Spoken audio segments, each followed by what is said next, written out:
أعوذ بالله من الشيطان الرجيم يحذر المنافقون أن تنزل عليهم سورة تنبئهم بما في قلوبهم قل استهزئوا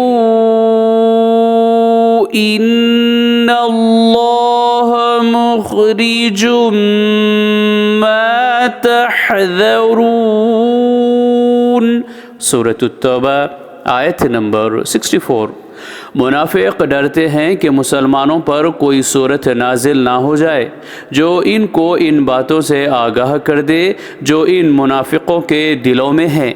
ऐ पैगंबर, इनसे कह दो कि अच्छा तुम हंसी उड़ाते हो, बिलाशुबा अल्लाह इस बात को ज़ाहिर कर देगा जिससे तुम डरते हो। सदक़ल्लाहुल अज़ीम। अल्लाह अज़मत वाले ने सच फरमाया।